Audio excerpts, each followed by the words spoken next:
नमस्कार दोस्तों, मैं हूं Chand Kumar and welcome to my channel. दोस्तों, आप सब लोग जानते हैं कि हमारे इस चैनल पे कॉन्स्टिट्यूशन से जुड़ी हुई एक सीरीज चलाई जा रही है। आज हम उसी सीरीज को आगे बढ़ाएंगे और संविधान यानी कि कॉन्स्टिट्यूशन से जुड़े हुए 3 इंपॉर्टेंट वर्ड्स जिनको हम अक्सर हमारी लाइफ में सुनते हैं, देखते हैं, इन 3 इंपॉर्टेंट वर्ड्स का मतलब समझेंगे, इनमें आपस में क्या डिफरेंस है वो सब जानेंगे।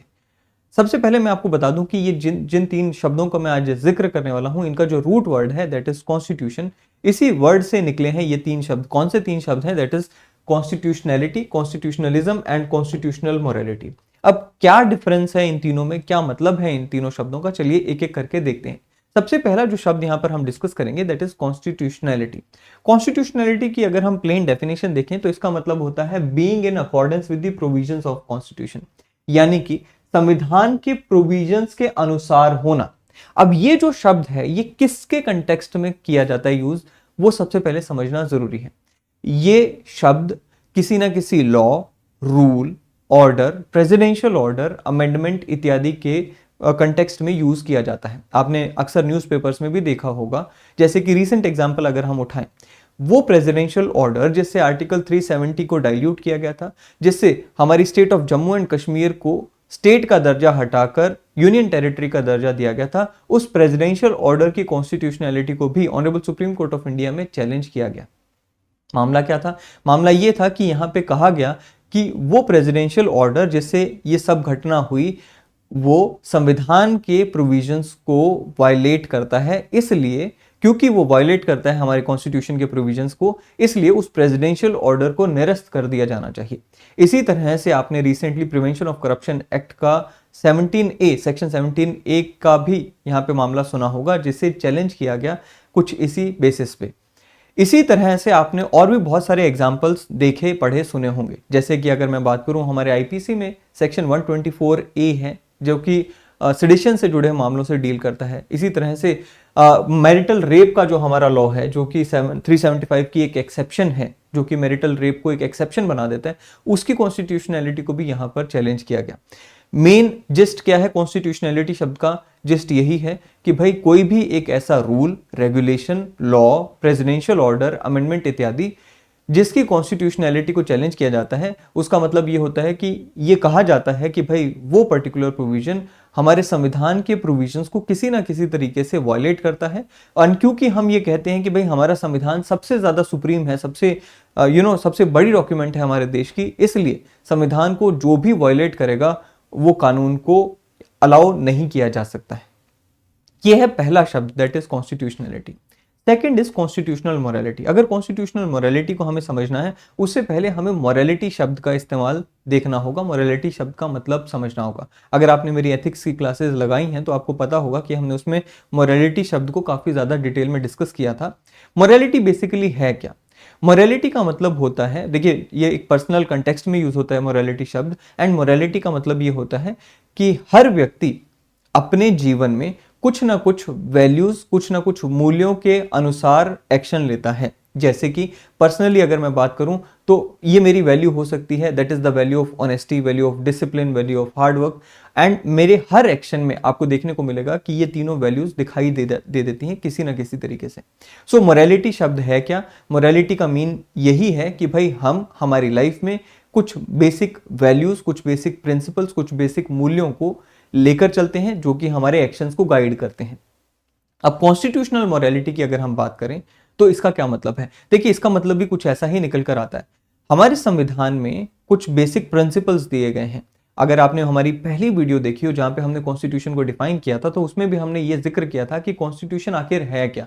हमने कहा था कि कॉन्स्टिट्यूशन एक ऑर्गेनिक डॉक्यूमेंट है which contains special legal sanctity या which holds special legal sanctity and contains principles, functions and structure of various organs of state. हमने यहां पे शब्द का इस्तेमाल किया दैट इज प्रिंसिपल्स, यानी कि हमारे संविधान में कुछ मूल्य, कुछ प्रिंसिपल्स निहित हैं। और जब हम कॉन्स्टिट्यूशनल मोरालिटी की बात करते हैं तो इसका मतलब यही है कि भाई हम इन्हीं प्रिंसिपल्स को फॉलो करने की बात कर रहे हैं। सो बेसिकली कॉन्स्टिट्यूशनल मोरालिटी जो शब्द है ये किसके कंटेक्स्ट में यूज होता है? सो ये जो शब्द है ये कुछ गवर्नमेंट फंक्शनरीज या फिर जो हमारी कॉन्स्टिट्यूशनल पोजीशंस होती हैं उनके कॉन्टेक्स्ट में यूज होता है। बेसिकली जो कॉन्स्टिट्यूशनल पोजीशंस होती हैं उनसे ये उम्मीद की जाती है कि वो जो भी एक्शन लेंगे उसमें वो संविधान में निहित मूल्यों को ध्यान में रखकर एक्शन लेंगे। मैं आपको यहाँ पे बता दूं कि हमने देखा है कि बहुत सारी हमारी कॉन्स्टिट्यूशनल पोजीशंस हैं जिनको कुछ डिस्क्रिशनरी पावर्स दी गई हैं, जैसे कि president of India, governor of various states. अब प्रेसिडेंट ऑफ इंडिया की ही अगर हम बात करें, प्रेसिडेंट ऑफ इंडिया के केस में हमें देखने को मिलता है कि उनको बहुत सारी डिस्क्रिशनरी पावर्स, जैसे कि सस्पेंसिव वीटो की, पॉकेट वीटो की पावर है, या कई बार ऐसा होता है कि कोई मेजोरिटी गवर्नमेंट नहीं बन पाई है, तो ऐसे में किस पार्टी के लीडर को प्राइम मिनिस्टर बनने के लिए इनवाइट करना है, इस तरह की सभी डिस्क्रिशनरी पावर हमारे प्रेसिडेंट ऑफ इंडिया के पास होती हैं। अब क्योंकि डिस्क्रिशनरी पावर है, there is no laid down guidelines, there are no laid down rules and regulations, तो ऐसे में प्रेसिडेंट ऑफ इंडिया को यह ध्यान रखना होगा कि जो हमारे संविधान में निहित मूल्य हैं, that is the values of democracy, values of fraternity, values of liberty etcetera, इन सभी मूल्यों को माइंड में रखकर यहां पर डिस्क्रिशनरी पावर्स का यूज करना होगा। तो कॉन्स्टिट्यूशनल मोरालिटी की हमने बात की एंड वही चीज यहां पर मैंने लिखी है, आप इसे आप पढ़ सकते हैं इसे पॉज करके, राइट नाउ। कॉन्स्टिट्यूशनल मोरालिटी से जुड़ी हुई एक छोटी सी जजमेंट का भी यहां पे मैं आपके साथ जिक्र कर लेता हूं। NCT of Delhi versus union of India का ये केस, जिसमें ऑनरेबल सुप्रीम कोर्ट ने कॉन्स्टिट्यूशनल मोरालिटी के ऊपर कुछ बातें कही। सबसे पहले तो यहां पर हम देख लेते हैं, इसमें लिखा है कि कॉन्स्टिट्यूशनल मोरालिटी से जुड़ी हुई supreme court equated constitutional morality with the spirit of constitution itself and which is quite similar to the basic structure doctrine. So अब यहां पर तीन इंपॉर्टेंट शब्दों का इस्तेमाल हुआ, that is constitutional morality, spirit of the constitution and तीसरा क्या है, basic structure doctrine. So यहां पर मैंने क्या लिखा कि भाई जो constitutional morality है उसमें ऑनरेबल सुप्रीम कोर्ट ने तीनों चीजों को इक्वेट कर दिया। ऑनरेबल सुप्रीम कोर्ट ने कहा कि constitutional morality spirit of the constitution ही है। एंड स्पिरिट क्या है, बेसिकली कॉन्स्टिट्यूशनल मोरालिटी को आपने अगर फाइंड आउट करना हो या ये कहना हो कि भाई कौन सी वैल्यूज हैं जिसे हम कॉन्स्टिट्यूशनल मोरालिटी के हिसाब से एक्सपेक्ट करते हैं सामने वाले व्यक्ति से, तो जो चीजें बेसिक स्ट्रक्चर का हिस्सा बन जाती है, बेसिक स्ट्रक्चर डॉक्ट्रिन का हिस्सा बन जाती हैं, बेसिकली वो सभी एलिमेंट्स जो हैं हमारी कॉन्स्टिट्यूशनल मोरालिटी का भी हिस्सा बन जाती हैं। क्या यूं कहें कि अगर आप मुझसे पूछो कि भाई जब कॉन्स्टिट्यूशनल मोरालिटी की बात कर रहे होते हैं तो हमें कौन सी वैल्यूज को फॉलो करना है आखिर, तो यहां पर आप इस चीज को इस तरह से याद कर सकते हैं कि जो एलिमेंट्स हमारे बेसिक स्ट्रक्चर डॉक्ट्रिन का हिस्सा बन गई, जैसे कि डेमोक्रेसी है, रिपब्लिकन फॉर्म ऑफ गवर्नमेंट है, फ्रेटर्निटी है, लिबर्टी है, सेक्युलरिज्म है, ये सारी की सारी चीजें, वो वैल्यूज भी आ गई, ये सारी की सारी चीजें हमारी कॉन्स्टिट्यूशनल मोरालिटी का हिस्सा बन गई। ऑनरेबल सुप्रीम कोर्ट ने क्या कहा इस केस में, चलिए और देख लेते हैं। इसमें कहा गया कि constitutional morality in its strictest sense implies strict and complete adherence to constitutional principles and as enshrined in various segments of the document. It is required that all the constitutional functionaries to cultivate and adhere to spirit of constitutionalism. तो ये चीजें honourable supreme court ने कई बार आपसे पूछा जाता है, तो आप इसमें ये जजमेंट का जिक्र करके आ सकते हैं। अब third word that is constitutionalism, यानी कि संविधानवाद क्या होता है, इसका भी क्वेश्चन ऑलरेडी हम प्री में देख चुके हैं ऑलरेडी यूपीएससी के, चलिए फिर भी इसको समझ लेते हैं।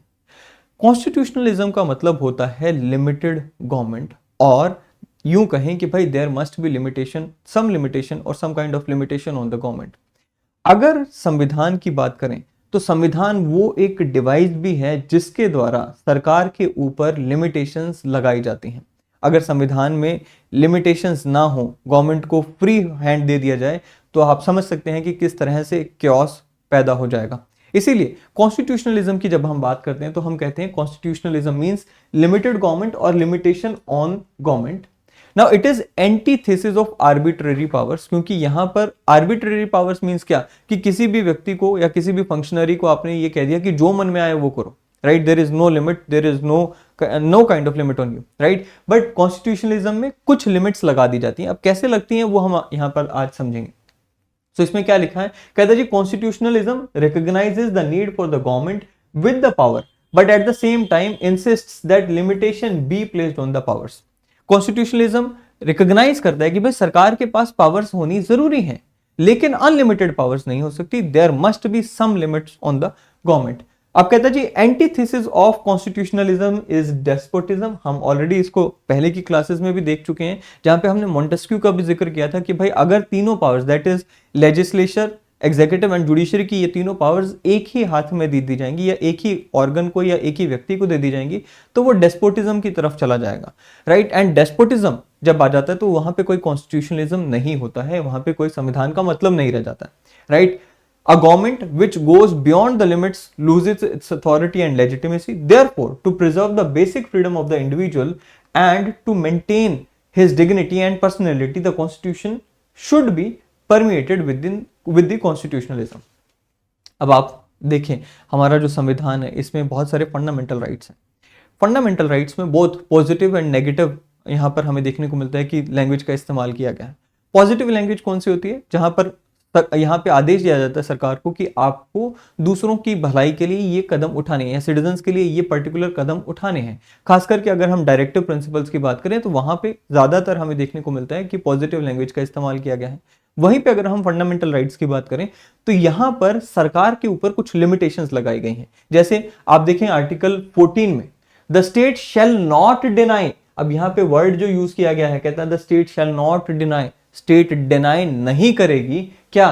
To any person equality before law and equal protection of law within the territory of India, state deny नहीं करेगी। फिर दूसरा इसी तरह से 15(1) में देखिए state shall not discriminate against any citizen. अब यहां पे कह दिया गया कि भाई देयर आर वेरियस ग्राउंड्स जैसे कि religion, race, caste, sex, place of birth और एनी ऑफ देम, इन किसी भी ग्राउंड पे स्टेट सिटीजन्स में डिस्क्रिमिनेट नहीं करेगी। इसी तरह से आर्टिकल 16 में भी यहाँ पे कहा गया है कि भाई जब सरकारी नौकरी की बात आ जाती है या गवर्नमेंट जॉब की बात आ जाती है तो वहां पे सरकार इनमें से किन्हीं भी ग्राउंड पे हमारे सिटीजन्स में से डिस्क्रिमिनेट नहीं करेगी। इसी तरह से आर्टिकल 20 में आप देखें, यहाँ पे भी आप देखेंगे कि किसी भी व्यक्ति को एक ही ऑफेंस के लिए बार बार आप यहाँ पे पनिश नहीं कर सकते, या फिर किसी भी व्यक्ति को बिना सुने हुए उसको सजा नहीं दे सकते। सो बेसिकली यहाँ पर देखेंगे कि आप सरकार को नेगेटिवली वर्डेड वे में यहाँ पे कंट्रोल करने की कोशिश की गई है। सो ये कॉन्स्टिट्यूशनलिज्म है जहां पे सरकार के ऊपर लिमिटेशंस लगाने की बात की गई है।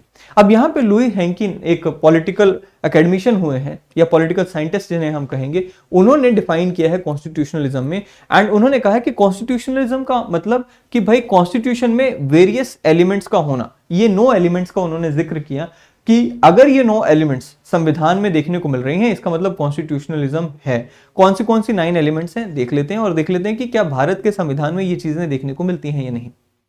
सबसे पहले government according to the constitution, यानी कि सरकार जो है वो संविधान के हिसाब से चले। ऑफ कोर्स इंडिया में भी हमें देखने को मिलता है सेपरेशन ऑफ पावर। हम सब जानते हैं कि सेपरेशन ऑफ पावर का मतलब क्या है कि भाई 3 ऑर्गन्स हैं, that is legislature, executive and judiciary. इन तीनों में डिस्ट्रीब्यूशन ऑफ पावर का होना भारत में भी हमें देखने को मिलता है। फिर क्या है sovereignty of the people and democratic government. Sovereignty of the people अगर आप प्रियम्बल में जाकर देखेंगे तो सबसे पहली जो लाइन है we the people of India, यानी कि ये प्रियम्बल या ये कॉन्स्टिट्यूशन किसने दिया है? हमने। लास्ट लाइन देखेंगे गिव आवरसेल्फ दिस कॉन्स्टिट्यूशन। सो आप देखेंगे कि power source of the constitution कौन है? हम लोग हैं। सो सॉवरेन कौन हो गया? हम हो गए। थर्ड एंड फोर्थ क्या है? Constitutional review. कॉन्स्टिट्यूशनल रिव्यू का मतलब क्या है? अभी हमने देखा कि कॉन्स्टिट्यूशनैलिटी का होना, यानी कि किसी भी पर्टिकुलर लॉ को, किसी भी पर्टिकुलर अमेंडमेंट को, रूल को, रेगुलेशन को संविधान के दायरे में रहकर बनाया गया है या नहीं, ये चेक करना, यानी कि ये देखना कि कोई particular law, rule etcetera constitution को वायलेट तो नहीं करता।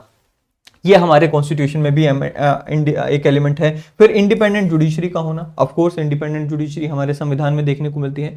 Limited government subject to a bill of individual rights. हमने देखा हमने कि भाई various there are fundamental rights जो कि हमारी गवर्नमेंट को लिमिट करते हैं, गवर्नमेंट की पावर्स को लिमिट करते हैं। फिर क्या है कंट्रोलिंग द पुलिस, हमारी सरकार जो है वो पुलिस को कंट्रोल करती ही है। Civilian control of the military. Civilian control of the military मतलब आप देखिए हमारे राष्ट्रपति जो हैं उनको first citizen of the country कहा जाता है, eight the same time head of the armed forces कहा जाता है। सो सिविलियन जाकर बनते हैं राष्ट्रपति and head of the armed forces भी बनते हैं। एंड आखिरी क्या है नो स्टेट पावर और very limited and strictly सर्कमस्टाइंस्ड state power to suspend the operations of some parts और द एंटायर कॉन्स्टिट्यूशन। अब आप जानते हैं कि हमारे संविधान में देयर आर प्रोविजंस जहां पर हमारी जो बेसिक राइट्स भी हैं, चाहे वो फंडामेंटल राइट्स भी, उनको भी कुछ हद तक सस्पेंड करने की पावर दी गई है। नेक्स्ट इमरजेंसी प्रोविजंस की मैं यहाँ पे बात कर रहा हूँ, राइट। बट ये अनलिमिटेड पावर नहीं है, बहुत ही लिमिटेड पावर है, जहाँ पे हमारे प्रोविजंस जो हैं, जो फंडामेंटल राइट्स की भी प्रोविजंस है, उन्हें सस्पेंड किया जा सकता है। बट देन अगेन ये सारी एलिमेंट्स मिलकर जो कॉन्स्टिट्यूशनलिज्म की जो बात है वो यहाँ पर क्रिएट करती हैं। ये 3 शब्दों का इस्तेमाल हमने होते हुए देखा है। मुझे उम्मीद है कि इन तीनों में आपको डिफरेंस समझ आया होगा, इन तीनों का मतलब आपको समझ आया होगा। अगले वीडियो में फिर एक बार मिलेंगे इसी तरह की वीडियोस के साथ, इसी तरह के टॉपिक्स के साथ। Till then thank you and have a great day. Thank you.